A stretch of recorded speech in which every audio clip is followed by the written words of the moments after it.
GIS में numeric data क्या होता है? अब एक छोटा सा एग्जांपल ले लीजिए। आपकी क्लास है, उस क्लास में कुछ बच्चे हैं, एक की उम्र है 23, एक की कर दीजिए 25, एक की 27, एक की फिर 23, फिर 25, फिर 28, ऐसे आपकी अलग अलग नंबर्स हो गए एज का। अब आप देखिए ये एक स्टैटिस्टिकल डेटा है। क्यों? क्योंकि आप बता सकते हैं इसमें से कौन सा सबसे मैक्सिमम है, 28 है, सबसे कौन सा मिनिमम है, 23 है। इस डेटा का मोड क्या है, 23 है, क्योंकि 23 कई बार आया है। यानी कि एक स्टैटिस्टिकल डेटा है जो जीआईएस में यूज होता है। लेकिन अब ये ज्योग्राफिकल कंपोनेंट नहीं है। ज्योग्राफिकल कंपोनेंट तब बनेगा जब आप बताएंगे कि ये स्कूल, ये कॉलेज कहीं एक जगह पे, मान लीजिए आप एग्जांपल ले लीजिए शिकागो में स्थित है, और वो स्थिति, वो पर्टिकुलर पोजीशन, लोकेशन आप बताएंगे तभी वो ज्योग्राफिकल कंपोनेंट बन जाएगा, उसमें आ जाएगा। यानी कि इसके साथ लैट, लॉन्ग, ये सब आप जोड़ेंगे तब ये आपका ज्योग्राफिकल कंपोनेंट बन जाएगा। अब इस डेटा को आप मैप पे दिखा सके, अगर मैप पे नंबर्स को दिखा सकते हैं किसी तरीके से, तो फिर ये काम करेगा। यही न्यूमेरिकल डेटा हो जाएगा आपके जीआईएस में।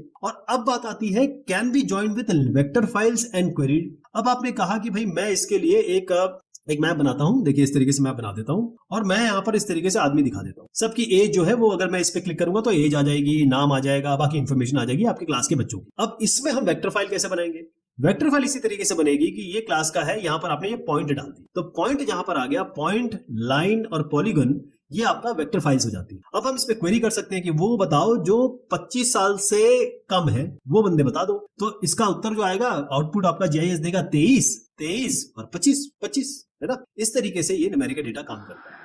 अब मैं इसका आपको एक्चुअल एग्जांपल दिखाता हूं या बताता हूं जो आप जानते हैं। हर एक स्टेट का, यानी कि हर एक कंट्री का सेंसस होता है कि कितने लोग इसमें रहते हैं। इसको हम डेमोग्राफिक डेटा कहते हैं। तो डेमोग्राफिक डेटा सबसे अच्छा एग्जांपल हुआ आपके न्यूमेरिक डेटा का। कैसे? न्यूमेरिक डेटा का मतलब ये है कि अब यहां देखिएगा कि कौन सा, ये सेंसस है बेसिकली, कौन सा ऐसा एरिया है जहां सबसे ज्यादा पॉपुलेशन बढ़ी है या पॉपुलेशन हुई है। तो ये जो इलाका है, ये वाला, यहां पॉपुलेशन बहुत तेजी से बढ़ी, और ये देखिएगा ये इलाका या फिर ये इलाका, यहां पर पॉपुलेशन, यहां से बताया जा रहा है पॉपुलेशन कम है। तो ये नंबर्स हैं।